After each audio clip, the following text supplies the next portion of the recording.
be giving a round of applause to these fine musicians and our worship players. We just appreciate that an awful lot.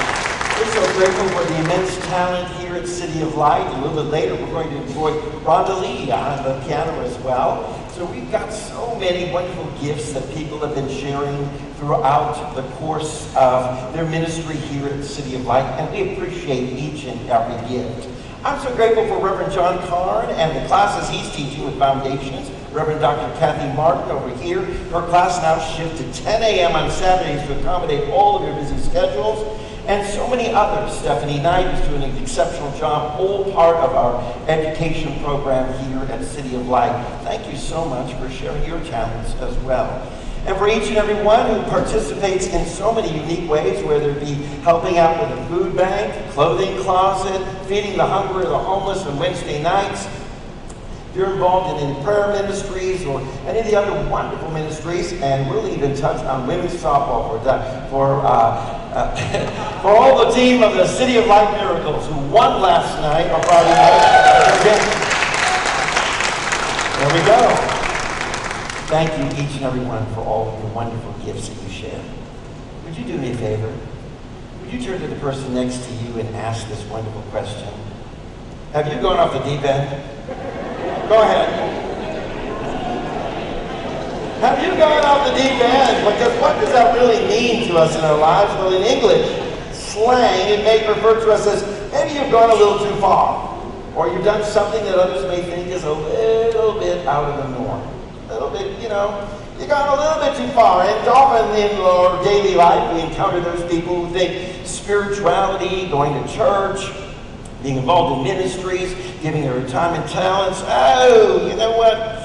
You may have gone off the deep end on that one. You may have gone off a little bit too much. But let me ask you this. In our spiritual life, can we go too far? Can we go too deep? Can we go too much into a deep end? I'd like to suggest that the answer is no. Quite often, though, people look around and would say, what you do and how you live your life as this person of great faith, it seems a little bit weird, excessive, fanatic, some people may even use. As a young man years ago, single, looking for a life partner, I had many opportunities to date people who would say, yes, I'd love to, go out with you, get a relationship, but what's this? You're a minister? So you're into God, huh? They'd say things like, I don't really get why you have to do this. I'm okay dating a minister, but I don't see why we have to get fanatic about God. Like, is this thing going to be every day? I mean, I don't want to get carried away with this God thing. I feel once in a while it's okay. How about just Christmas and Easter? Isn't that good enough? And often I would turn to them to say, let's not get fanatic or carried away about our relationship. How about we see each other on Christmas and Easter? Oh, wait a minute. No. Are you crazy? We'd never get to know each other or really understand each other. We've had a hard time, really falling in love. We'd lose the passion. I want someone who's into me, crazy about me, they would say, with me daily, wants to grow with me. I turned to them and said, now you know why I'm so into God. It's not just a Christmas and Easter thing. You may call us fanatic, and fanatic may not be a bad term because actually, did you know that in the Latin word that this word comes from, it really means inspired of the divine? Wow. So what's so wrong with divine inspiration? I would turn to someone and say, you're divinely inspired. You're a fanatic. That's right.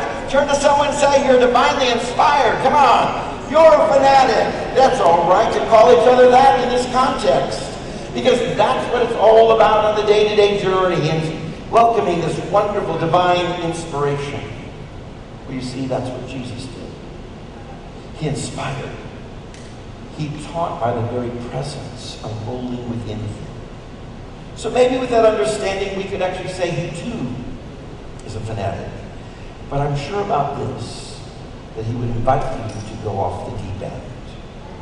Because this beautiful passage we read, when the book of Luke unfolds a story for us with great meaning. Beyond just being a story, it's a lesson of living for us, for each and every day. Jesus is teaching, and the crowd's pressing closer and closer. You got the picture. They're coming at him saying, I want to hear better. I want to hear a little bit. So they're moving closer. Like you all, I know you all want to move up to the front row so you can hear better. Jesus then sees two boats available. I'll just slip into one of these boats and asks the owner of the boat to row me out. Just so happens it's Simon Peter, and he gets in the boat, rows it out. So he has this wonderful opportunity to speak, and of course, the still waters of the Sea of Galilee offer the opportunity for the voice to bounce and create this sort of wonderful auditorium for him so that everyone can hear. He's finished teaching, and wait, one more lesson has to be taught.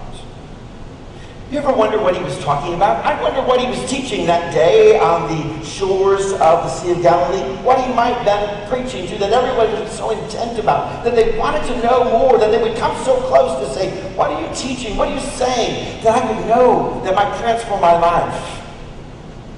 Suddenly he invites Peter to row the boat out just a little bit further, inviting him to do something that's a little bit out of the norm. That may be that just is what is needed. He's saying, not yet, not ready to wrap things up, but let me illustrate for you right now by let's get into this boat and row it out to the deep. Into the deep, into the deeper waters. You see, Peter, a fisherman, well, all those who have been fishing, all those who have been in their boats all night long, all day long, seemingly hadn't caught anything. Now they were busy tending their broken nets. Some of them had stepped out of their boats. Peter rows Jesus out. What, you want me to go into the deep? Do you not realize I've been fishing all night, and you're telling me now that if I cast my net out into the deep, something amazing is going to happen for my life? Well, you don't know, Jesus. I'm the fisherman here. How many times have you talked to God like that? God, you don't realize I'm the one working on this world. I'm the one who's walking this earthly life. I'm the one who's doing all this. Do you not know I know better? Wait a minute. Better than God? Oh, but sometimes we think that way. And here's the beautiful voice of Jesus offering instructions, inviting him to do something. He's saying, one more moment, and this is going to sum up everything I've been teaching. I believe this moment says, I'm going to illustrate for the crowds out there. I'm going to show them everything I've been talking about in this great moment. And I love it. Don't you love it when a teacher really puts into action that which they teach? There's a lot of people who preach it. Giving, being generous, giving sacrificially. But we see many a pastor with a $5 million home and a $65 million jet. And yet they're inviting, give, till it hurts. You wonder where sometimes people are in the journeys of ministries when you want to say, wait a minute, where is the teaching put into action? How are you working the teaching? Because we want to see the teaching at work. And Jesus was so good about that. He really wanted to show that when you live it, it really does work. And I'm here to tell you today that the very truth that Jesus was unfolding, when you live it, it really does work. We here at City of Light have experienced it over and over again. We could, shall we say, write the book about how to live the teaching out by walking by faith and God making a way when there seems to be no way. And God providing as we stepped out, walked and believed in great faith. Friday, I had the opportunity to follow the bus up to Jefferson, Georgia. You know, Yvette. Our wonderful mobile ministry bus that will soon be painted and ready to go out to the city, carrying food to the hungry and the homeless. Where we're going out to the streets and the byways to take the food to the over 6,000 unaccounted for homeless people who have no one looking out, watching out for them, and are living on the streets, panhandling, begging, hoping for a meal. But we're going. Yvette's getting ready to go. I drove behind that little yellow bus with a governor on that's only going 55. No speeding tickets here. Ann Barr, our lovely bus driver, was willing to drive it up to the garage about 40 miles away, and driving behind that yellow bus every mile of the way, what we believe for. That's what we believe for. When people said, you'll never get a bus, you can't afford a bus, it's not possible, this will never work, that's what we believed for.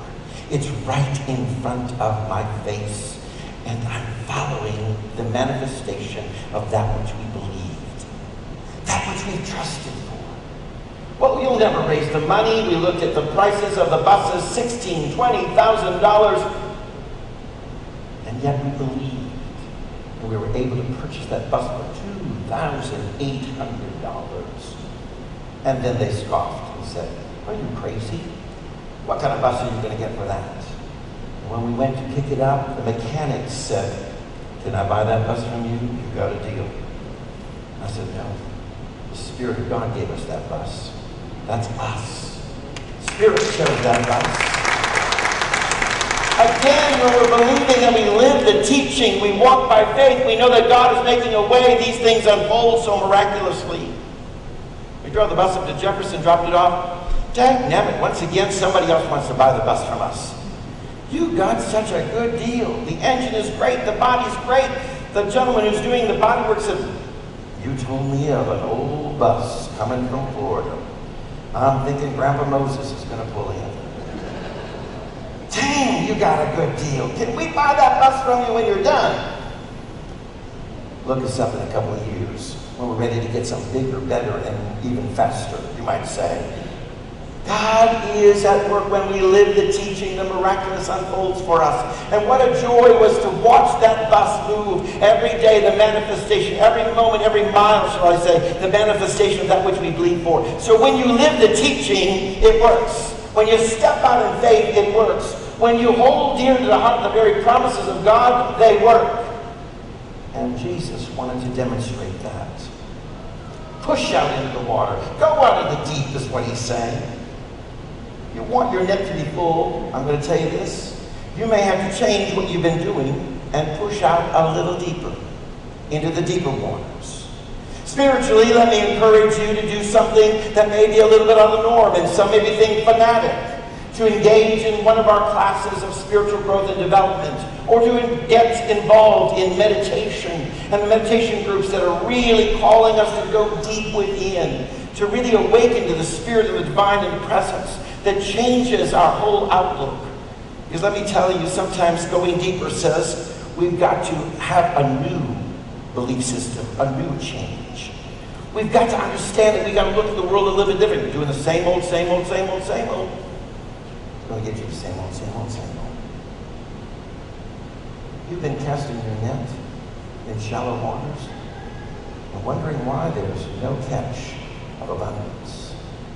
Sometimes life is calling you in so many ways to say, push out into the deep.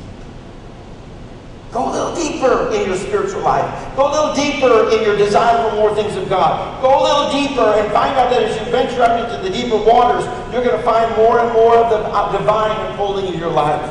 And you may, as you go deeper, let go of some of those beliefs that are actually holding you back from finding new ones, that are holding you back from the very depth of moving into those deep waters. Like as if maybe your boat is tied up to the shore, and you're wondering why you're rowing out and going nowhere.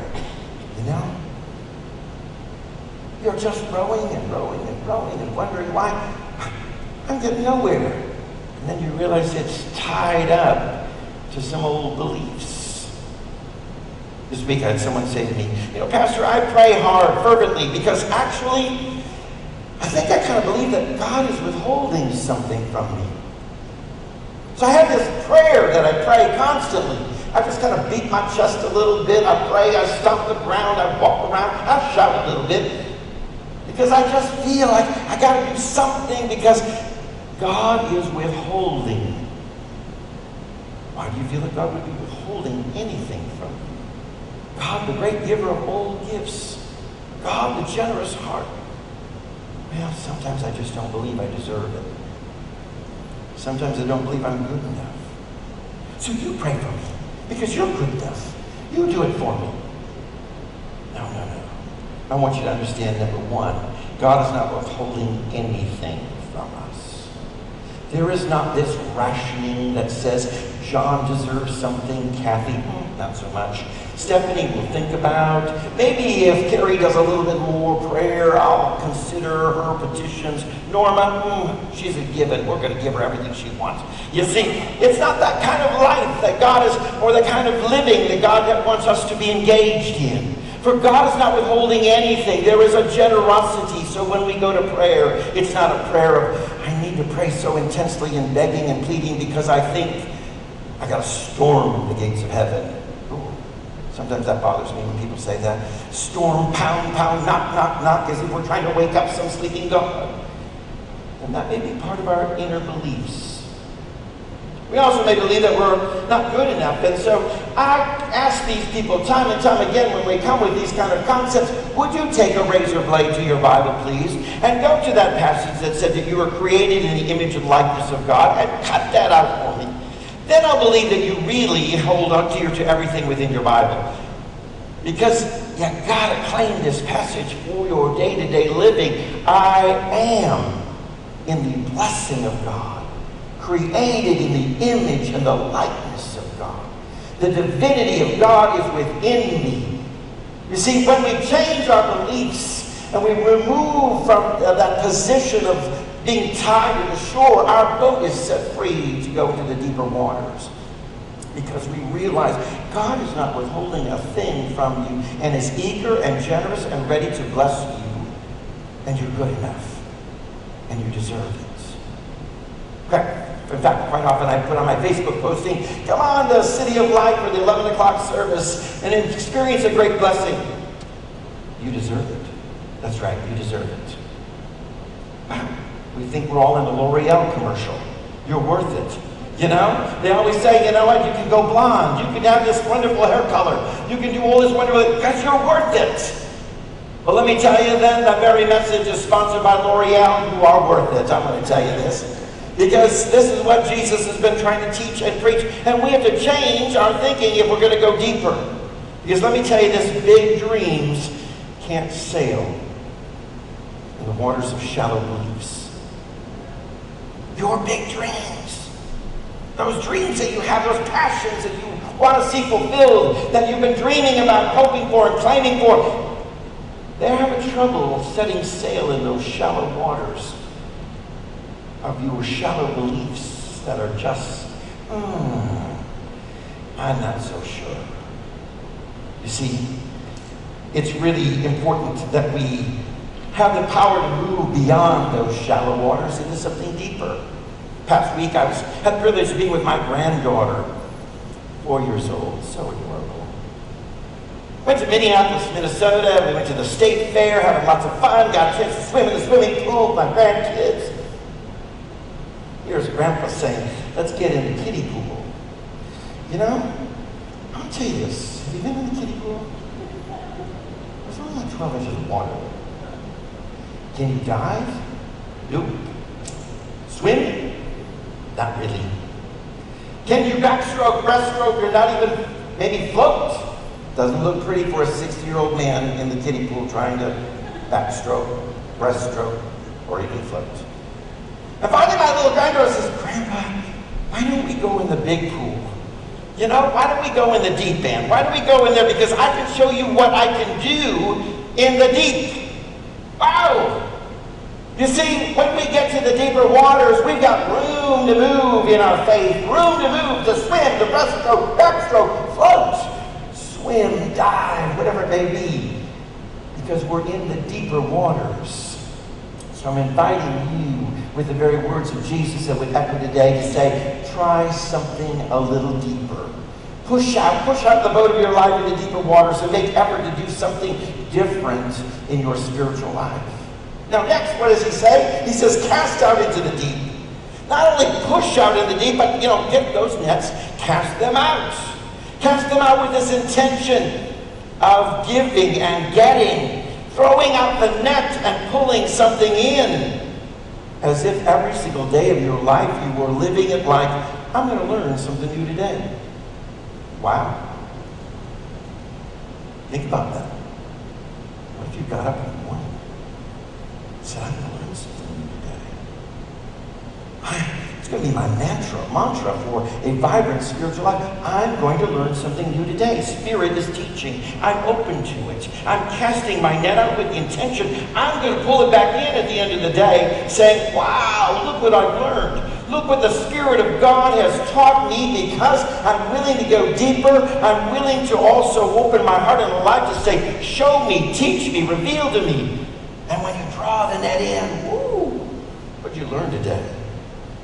We draw out from those deeper waters. So remember, in all of the biblical symbolism, waters are always used to speak of our thoughts, our consciousness, and clarity.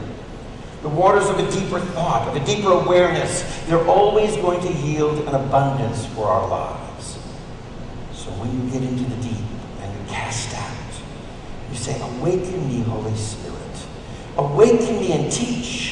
I allow this wonderful journey of this day to be a learning experience as I welcome something new in my life. And then, Jesus said, get ready for the catch.